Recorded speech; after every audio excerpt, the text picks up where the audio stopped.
Mr. Chairman. So, Mr. Traynor, if you're confirmed, you'll be responsible for enforcing the nation's laws barring discrimination in housing.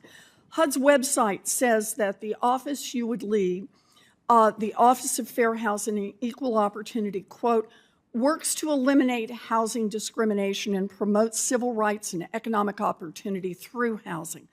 Last year, there were more than 34,000 complaints to the Fair Housing Office, the most on record in history. That suggests to me there is a problem nationally with housing discrimination.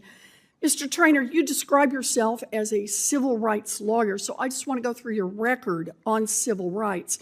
In 2021, you authored a book review entitled, quote, George Floyd and the Rise of the Rival Constitution, where you appeared to agree with arguments that our civil rights laws contributed to the rise of a, quote, rival constitution that threatens our actual Constitution.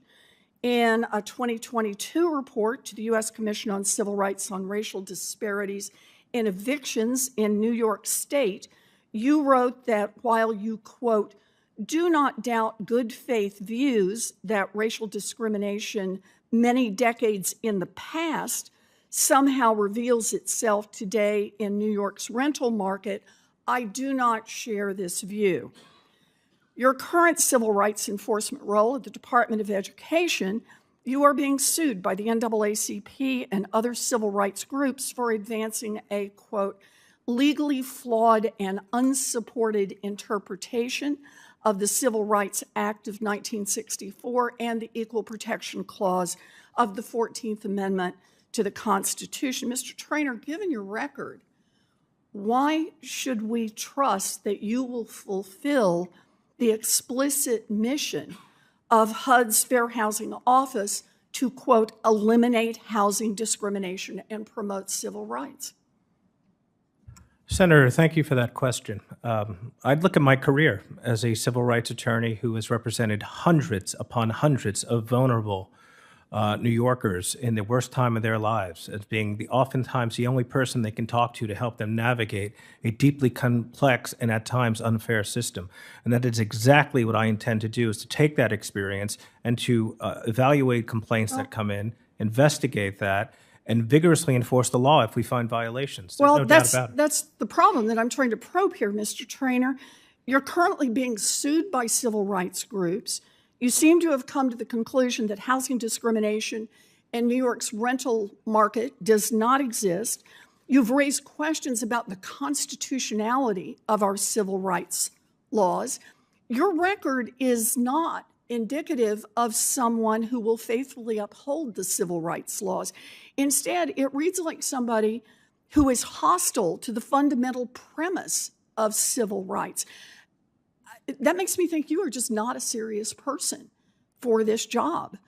So, Mr. Peters, I'd like to turn to you. As the Assistant Secretary for Export Enforcement, you would be on the front lines enforcing our export controls. Now, export controls are a crucial tool for ensuring that countries like China cannot access our most sensitive technologies and ultimately use them against us.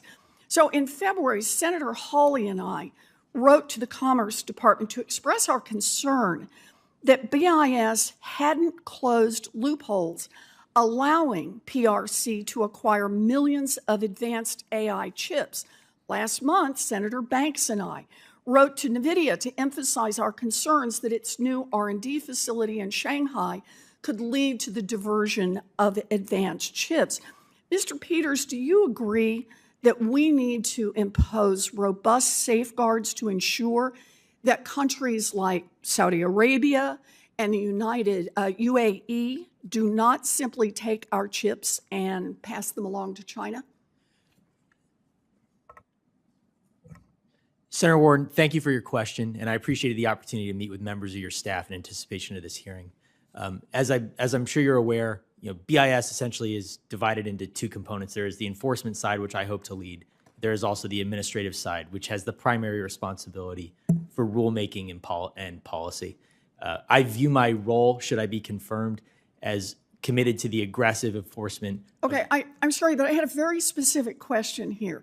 Do you agree that we need to impose robust safeguards to ensure that countries like Saudi Arabia and the UAE don't simply take our chips and then pass them along to China? I agree, Senator Warren, that we need to be committed to vigorous enforcement of export control laws. Is that a yes or is that a no? Senator Warren, I believe vigorous. Is that a yes or is that a no? Senator Warren, I understand why you would like to reduce this to a yes or no issue. Yeah, it's actually pretty simple, that we need to worry about countries like Saudi Arabia taking the chips from us and then passing them along to China.